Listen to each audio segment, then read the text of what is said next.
Hello and welcome to Lansing Update. Thanks for joining us. I'm here with Senator Jack Brandanburg. Thanks for being here today. Good to see you, Megan. Thank you, you too. So we have a lot of topics going on right now. I would say so. Yeah, let's dive right in and let's start with the budget surplus of nearly $1 billion. You want to talk about that? Sure. I always like talking about big numbers, especially on the positive side. Yes. Michigan will have close to a $1 billion surplus over the next 3 years. The question now, and it will be hotly debated over the next 3 months, is what to do with that surplus. It's a lot of money, and a lot of people have a lot of different ideas on how to spend that surplus. Very good. And what would you like to see have done with that money? First and foremost, tax cuts. I've always believed that, when you do have a surplus, especially one as large as this, your first obligation is to the people, and it's their money. Refund a good portion of it, at least. I think it's good for the economy when you do that. People will spend that money. That creates jobs. So why not? Yes, and it's good to hear surplus. It's really wonderful to hear $1 billion surplus. Do you know how that came about? How did we get that surplus? Well, it was just through, good economic activity, good. When Governor Snyder took over, we only had $100 million in our rainy day fund. Mm-hmm. There were no surpluses. The economy has improved. I wouldn't be so naive to say that government has done all this. The big three, which is a big contributor to the state's coffers, have had a couple real good years. They're projecting 4 more very good years. The economy has come back around. People are working. More people now are paying taxes than they were 3 years ago. So I'd have to say those are all contributors. Also, too, all the fiscal people in Lansing tell me that in May, when the May Revenue Estimating Conference comes, the surplus will be more than $1 billion. So I think we're looking much better than we did 3 years ago, and we're going to look better still. So it's a whole combination of things Yes. are looking up. Yeah, and I think I heard somewhere that in Macomb County more young people are moving into Macomb County. People are moving back to Michigan. Yes, they are, which is a good sign. I mean, in the last 3 years, Michigan has created 220,000 new jobs. So rather than people running out, they're coming back. And like I said, that's a very good sign. Definitely. So we have this $1 billion surplus. Tax cuts. What kind of tax cuts would you like to see? Myself, I've introduced, and I introduced this in 2012. It's Senate Bill 402, I believe. Okay, what 402 does is it takes the rate, our state income tax rate right now is 4.25%. Over the next 4 years, I would like to see that drop by 1/10 of a point a year, back down to 3.9. And if I can get this enacted, that will be a $700 million tax cut to the residents of Michigan over the next 4 years. Now, this is a promise that was made in 2007 when Governor Granholm wanted a tax increase and she took the rate up to 4.35%. Part of that legislation was that the rate would move down starting in 2010, 1/10 of a point, until it hit 3.9%. It was frozen in 2011 because there was no surplus. So I would like to see that legislation enacted, not because it has my name on it. It's just good economics. And so when did you introduce this bill? I introduced that bill in right around May of 2012. I was asked by the governor to be patient until we got a more robust surplus where we could afford to give that type of tax cut. I think Now is the time. And so that's $700 million tax cut over 4 years. 4 years. That's a pretty good number. I'll take it. It's $175 million a year that would be left in the people's hands rather than sending it to government. I'll take that combination anytime. People will spend that money. And so, what is our rainy day fund right now? Our rainy day fund is roughly $700 million, and the governor wants to, I believe, put another $120 million in there this year, and I kind of favor that too. When a state can say that it has $1 billion in its rainy day fund, actually that's called the budget stabilization fund. Everybody calls it the rainy day fund, but it is to stabilize. That money is earmarked to stabilize the budget in case of a downturn. There's nothing wrong with having money in reserve. If by chance the economy goes bad or it just tanks all of a sudden, if you look at the last 2 weeks with the stock market, things like that do happen.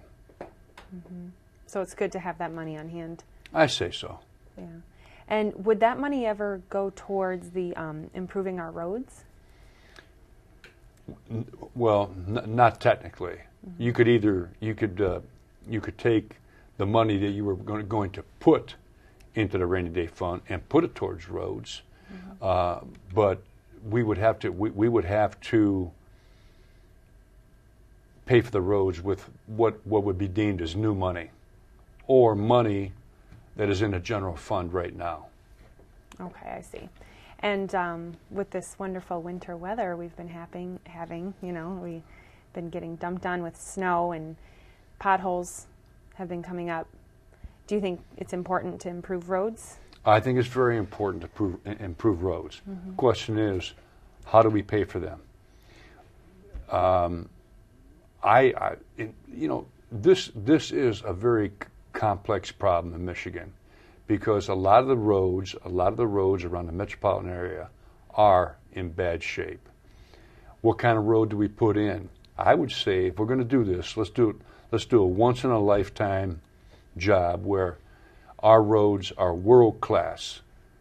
And I think that we should put up a strip of highway somewhere around a metropolitan area where people, all people use this particular roadway, and show the taxpayers what type of road we want to do all through the state. Actually sell them on it first. I think most of the angst that taxpayers have with government is that they never get to see what their tax dollars are going for. I would put up a road and say, hey, look, go down here, wherever it's at, drive this road, go up its ramps, its exits, whatnot. Tell us if you like it or not. Because that's visual right there. You're Right seeing there. it. You're driving on it. That's right. Definitely. And that's what people want. They want to see their money being utilized in a good way. Do you? All the time.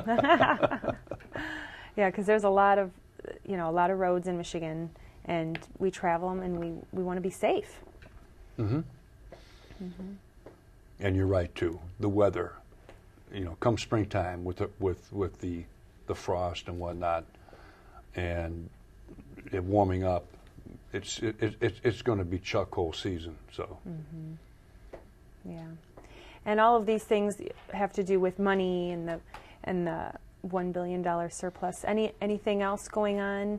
Any other tax cuts that you would like to see anywhere else? Well, frankly, I tell you what. I mean, I do have my bill in the hopper, but if the governor would come and say, Jack, look, I'll give you a choice. Your bill to roll back the rates or just repeal the pension tax that we had to do in 2011. I would say repeal the pension tax.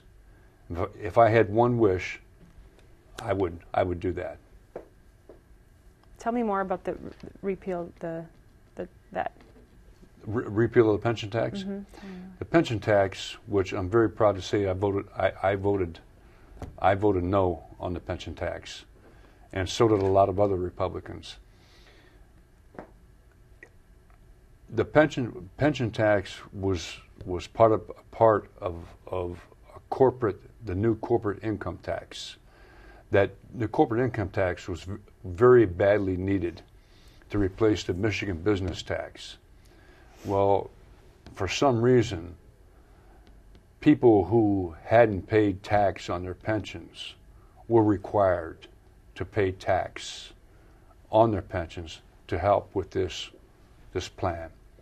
I didn't like it from the very get-go. I thought it was very unfair. When you start talking about people's pensions, you're talking or taxing people's pensions, you're talking about a very visceral issue. Yeah. A lot of these people are living week to week on their pensions, and that's all they have. So I would like to see that repealed sooner or later. Sooner the better. Yeah, because you're talking about people who have put in their time. They've worked diligently their whole lives, and now it's their time to retire, and you want the government to be there for you. Sure. So I think the right thing to do is repeal it. The governor has said, though, that he would veto that. So that's for him to deal with. He is the governor. We'll just have to see where it goes. Mm-hmm. But that would be the one thing that you would. Yes, I would. Mm-hmm. Yep, definitely. Mm-hmm. Very good. On to another topic. The DIA. What's been going on over there? Well, I tell you what, that is another complex issue. Detroit, being Detroit, is in C9 bankruptcy. The sooner they get out of C9 bankruptcy, the better. Although I don't see it happening by September. The governor wants to give Detroit $350 million, basically, to keep the DIA intact. I'm not necessarily in agreement with this. I have problems with this. First of all, we pay a millage in Macomb County to keep the DIA going. Mm-hmm. Secondly, the DIA, the Detroit Institute of Arts, I don't think has been as forthcoming as necessary in regards to what works of art have been paid for with taxpayer dollars. I come from the school where it says, if you have to go into bankruptcy, then your assets that were paid for by the taxpayers have to go on the table. And it is my understanding that they are claiming that they only have roughly $1 billion in taxpayer-paid assets. I have a company, a firm that contacted me in this last week and asserted that they have more like $5 billion. And they will not let the creditors come in and investigate themselves. Now, the DIA, or Kevin Orr, hired Sotheby's out of New York to come and do an inventory. But the creditors, the main creditors to the city of Detroit, and this particular firm that contacted me, is owed $1.6 billion. Well, they want to do their own inventory of the art because they feel that there's more taxpayer-paid works of art than what the DIA is claiming. And that should go towards cleaning up the debt. To be real frank with you, I am of the thought that a city such as Detroit that has an $18 billion debt, can you really afford a zoo in prime property? That property should be converted, to private use. The Detroit Water Department, which I think we're going to talk about, I think that should be privatized. I think Belle Isle should be. I'm glad it finally became a state park, but I'd like to see it become a very big resort that provides tons of revenue to the city of Detroit. These are things that are going to have to be worked through. So. And so how is the DIA doing that? How are they keeping these, The DIA, everything that I've read about the DIA has been they have been very cagey. Their director makes in excess of $450,000 a year. Their director just was granted a $155,000 loan by the board of directors at the DIA. I mean, you're talking about an entity in a bankrupt city making that type of money. I don't think it's right. I really don't. And I know a lot of people really appreciate art. I do. I really do. But art is not the gold standard. I mean, it does not back our currency. And art is art. It should not be protected in place of pensions.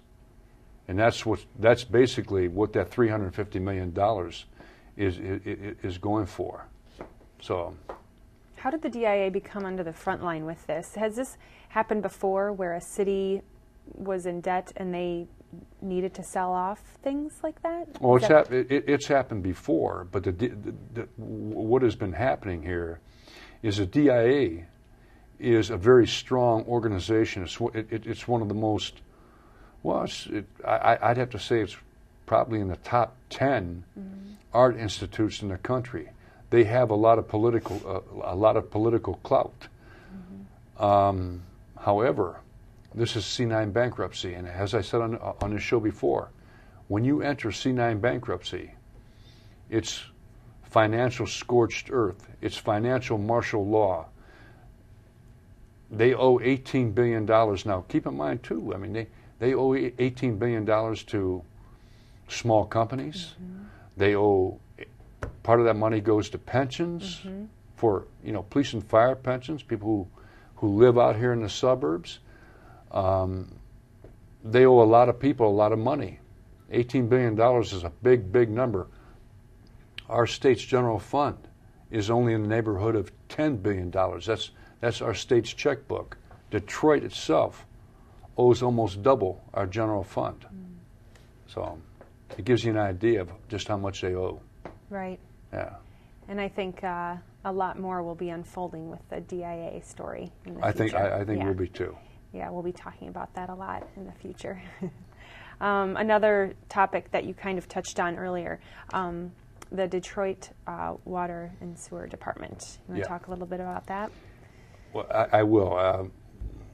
What is transpiring right now is Kevin Orr, the emergency manager of Detroit, wants the Tri-County. Well, he wants Wayne County, Macomb County, Oakland County to enter into what he deems a regional authority, and we get 2 representatives each.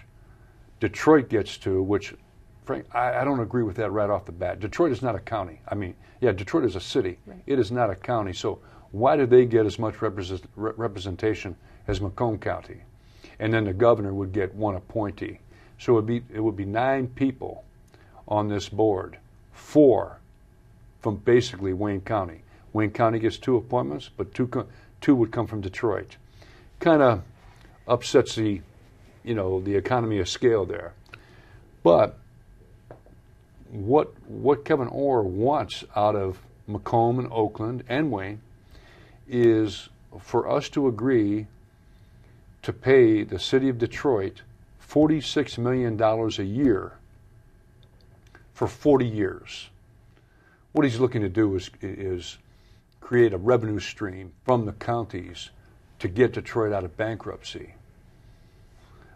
I would have to say everything that I have read, everything that I've been told, I would walk away from this deal right now. It has been told to me that if we would enter into an agreement with Detroit over water, it will double our rates, maybe even triple them. But I cannot, even if they even went up 20%, I don't want to enter into any agreement with Detroit. Sorry, their batting average is bad with me. So I think the best course for Detroit is to sell that water department and have it privatized. I think that would be best for Macomb County. It would double for Macomb, Wayne, and Oakland. Yes, all three counties. The rates would double, at least, minimum. And going back to this board, so there would be 2 people from Macomb County, 2 people from Wayne, Oakland, and then 2 from Detroit. Yes. So 9 total. And you know, you and I weren't born yesterday, okay? Well, you were born long after me, but I will tell you this. You don't have to be a political science major to figure out that those 4 votes, 2 from Detroit and 2 from Wayne County, gives Wayne County a bit more punch than Oakland and Macomb. Seems a little unbalanced. Yes, it is. And I don't think Detroit should have a say in this. Right. I mean, they're bankrupt. And their say is they're in Wayne County. Yes. Right. So they have their 2 people there. Mm-hmm. Have we gone about picking 2 people from Macomb County? Not yet. I think that would take place. That would take place after Macomb enters into the agreement. And I have read what our chief executive has said, and I don't think Mark Hackle right now at this moment is in favor of entering into this agreement. In fact, Mark Hackle did come out and say that he has not been provided enough information, not near enough information from the city of Detroit to make a legitimate decision on this. And I support that. Absolutely, because there are other ideas, out there that Detroit Water, they want to become privatized, sell it off. Or I think Genesee County, they went out and they're building their own pipe to get their own water. That they are, and too, in the future, they will be glad that they've done that. I just read here last couple of days that 40% of the receivables to the Detroit Water Department right now are deemed uncollectible. The city of I forget the city. It's not Ferndale. It was Hazel just Park. No, I do. It was just in this morning's paper. Highland Park. Highland Park's not paying anything. How can you have a water department and not collect the bills, and excuse a municipality from paying its bills, and come to us and say, look, we want you to pay us $46 million a year. Forget about it. We're not going to do it. And Hazel Park, was it, or Highland Park? Highland Park. Do they still get water? Yes. But they don't pay. They don't pay. Oh. And plus the fact, it's a known fact that the piping, it leaks something like 17 million gallons a week. It's their whole sewer infrastructure needs to be revamped. So I think it would be wise for Macomb County and Oakland County to look to do what Genesee County has been doing.